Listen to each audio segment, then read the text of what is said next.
On behalf of the South Sydney Rabbitohs, I'd like to thank Uncle Alan for his traditional welcome and also acknowledge the traditional owners of the land and pay my respects to elders past, present and emerging.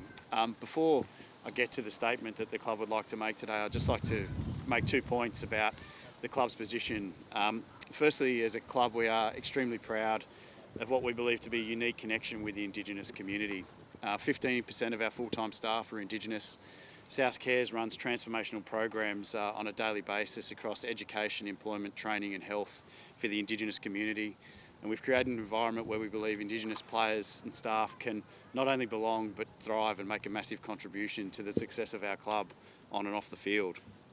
Secondly, I'd like to talk about the process that the club undertook to get to the position that we want to state today.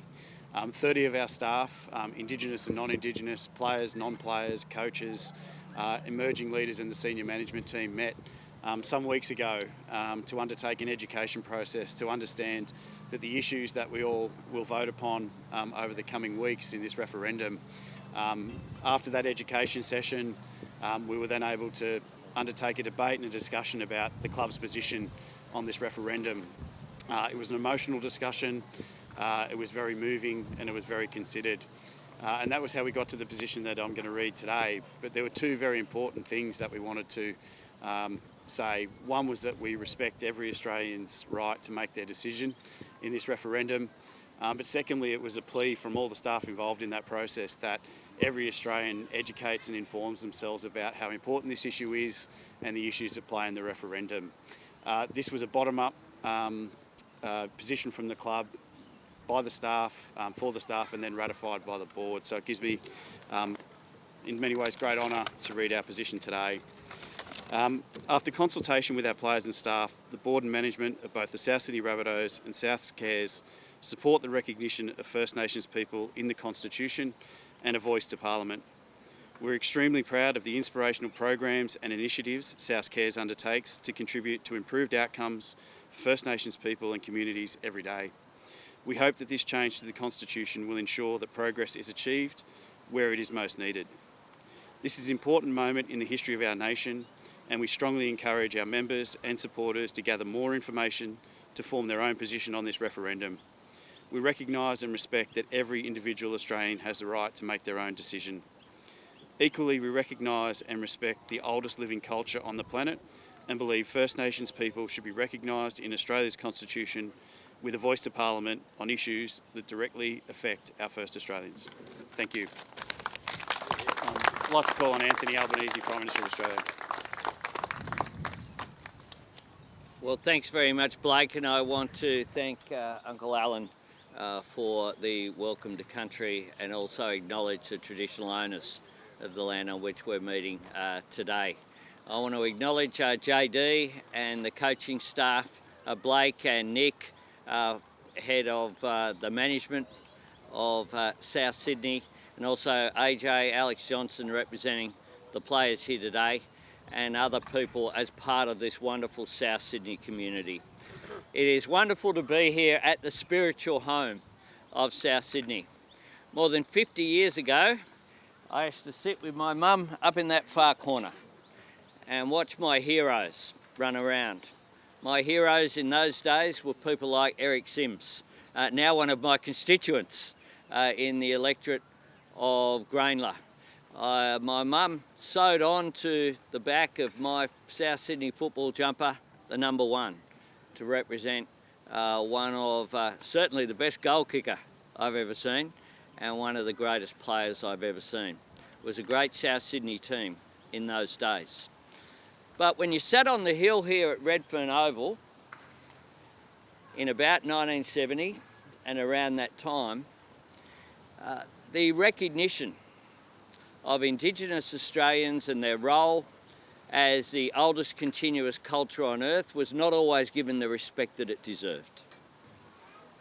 It was a rough place, the hill at Redfern Oval, including a rough place when it came to comments that were made about racial issues. Australia's come a long way. Now, when we have the acknowledgement of country prior to the NRL Grand Final, the AFL Grand Final and other events, what we have is respect. respect in this nation of the great privilege that we have of sharing this continent with the oldest continuous culture on earth. But that still is not reflected in our nation's founding document. Our nation's founding document, written as it was back in the lead up to 1901 by the men who gathered, chose to put in that constitution a clause to allow New Zealand to join as a state of Australia, but didn't mention the fact that our history did not begin in 1788 when the first fleet arrived here. That makes it an incomplete document, and we need to acknowledge that as a nation. And we are giving Australians over the next 7 days the opportunity to write the next chapter in the Australian story, a chapter that acknowledges our history, a chapter that also acknowledges that we still have been unsuccessful in closing the gap in so many areas. Only 4 out of 19 closing the gap targets are currently on track to be met. So we need to do something different. For 122 years, Canberra has made decisions on behalf of Indigenous Australians. Indigenous Australians gathered at Uluru in 2017, and after being requested by the former coalition government to determine what form recognition should take, they decided that they wanted recognition with substance, something that would leave a lasting legacy, something that would make a practical difference, to close the gap when we have an 8-year life expectancy gap, when we have gaps in education and health and housing, where there's a greater chance of a young Indigenous male today going to jail than to university. We need to do better. So this referendum is about just 2 things.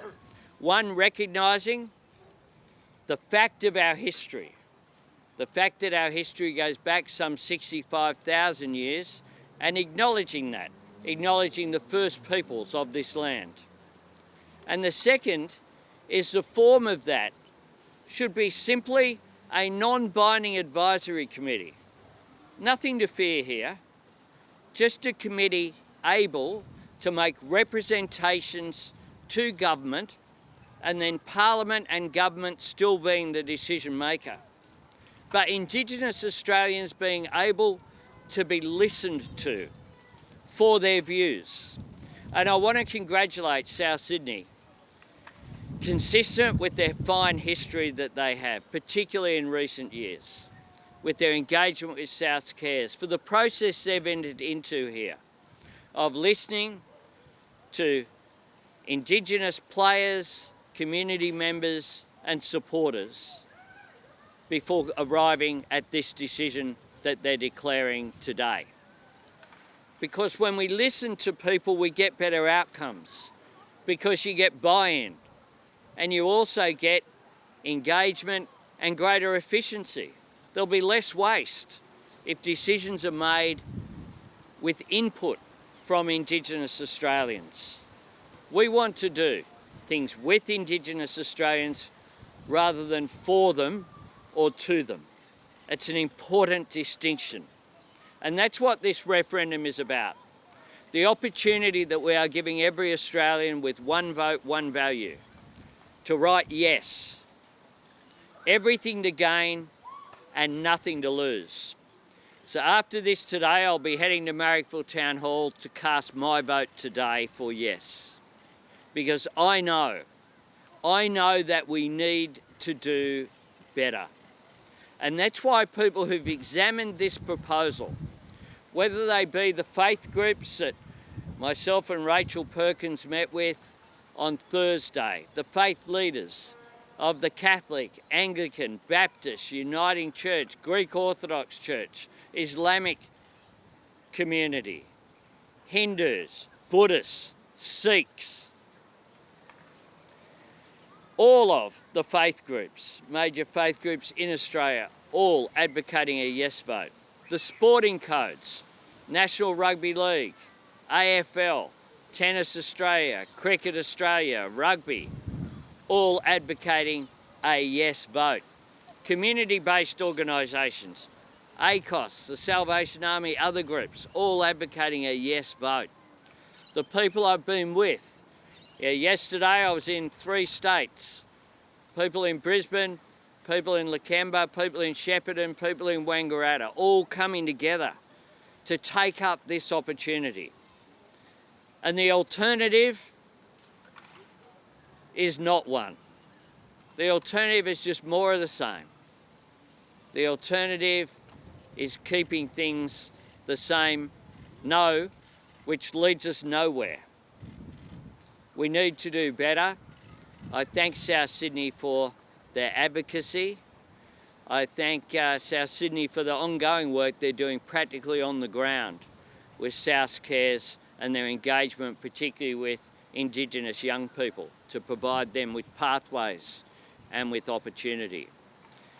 We have a once-in-a-generation opportunity. This is the first referendum that's been held this century. They don't come around that often.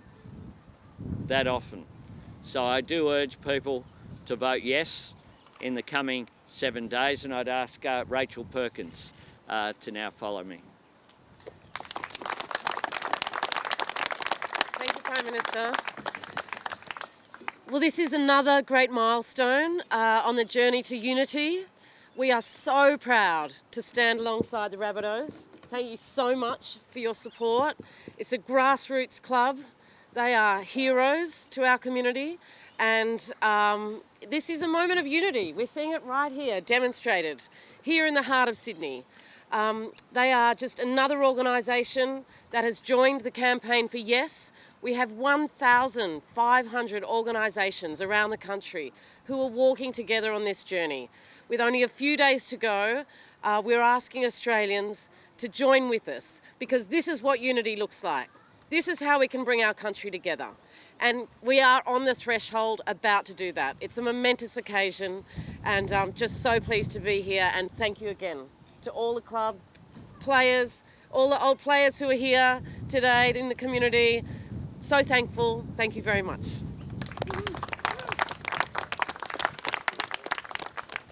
Thank you, Rachel. I'd like to call to the microphone CEO of South Cares, Alicia Parker-Elrez, and Auntie Norma, local elder.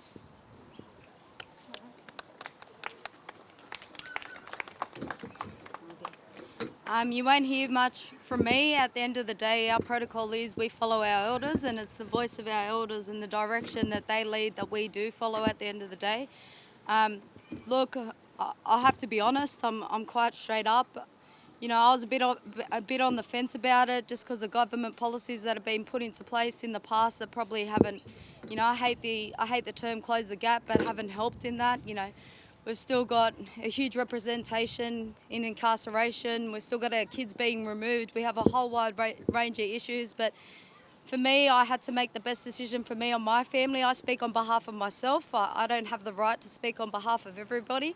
I speak on behalf of myself and my children, and I needed to make the best decision for them. And I thought that, you know, having a seat at the table was going to help us move forward. Look, nothing's going to change overnight. It's shown over time. But, you know, I feel like this is a step in the right direction for acknowledgement of our people and ensuring that we do have a say on things that affect us. You know, we've been, for a long period of time, other people have dictated what's best for us, where we really haven't, you know, we talk about a voice, we march, we do all these things, but really how much is actually listened to. So the opportunity for us to have a seat at that table and actually move forward in unity is very important to me and my family. Thank you. Putjuri Gamarata, I'm Norma Ingram. I'm a local Aboriginal elder. I'm actually Wiradjuri. Anybody knows Cowra, the Lachlan River, the Galley River? That's where I grew up, the youngest of 11 children. But I've lived in Redfern most of my life. And I've seen Redfern grow. I've seen where we had a lot of Aboriginal people living here, and many were moved away from Redfern. And it's changed now. But Redfern is our heart here as well. And I was a delegate at Uluru. And I loved it. I loved being there with so many different Aboriginal Torres Strait Islander brothers and sisters. Being there, making decisions and saying, we are giving you a solution. I was here when Paul Keating gave his Redfern speech. My parents were fighting for Aboriginal citizens' rights in 1938. That journey has been a long one. Since 1788, since the tall ships came in, quite frankly, and that journey has been long and hard. We've marched from Redfern Park in 88. We've marched from Redfern Park down to the city, and we keep on doing it. I now have seen that we've got a great Prime Minister who says, I'm here for you. What you've decided as Aboriginal Torres Strait Islander people, that's what we will push forward. So I'm grateful for that, because the journey has been long and hard, and this is another step in that journey. When we look at the incarceration rates, when we look at the low births, when we know how many of our babies and children under the stolen generation were taken away. In the 1940s was when we first got the votes as Aboriginal people in the electorates. We weren't counted in the Constitution. None of that happened because, you know why? Because when the tall ships came in, they didn't even see us as human beings. We weren't counted because they didn't see us as human beings. We now have a chance, and I love the chance, and I don't think anything like this is going to happen in my lifetime. And I've done the fights, I've done the marches, I've done all of that. Tent Embassy, whatever. I don't want my grandkids and my great-grandkids to go on doing that and fighting those battles to try and get people to understand, yes, you do have power over us, because we're only 3% of the Australian population. You do have power over us. So we have to walk hand in hand as all Australians, because we need you, and really, quite frankly, you need us as well. And so let's get in there, let's get behind the team. Thank you, Albo, a good man. Thank you for going with us and just saying, this is a good thing to do. This is a good thing, not for us as Aboriginal people. I think this is a good thing for all of Australia, because then we can see that we're grown up. So vote yes.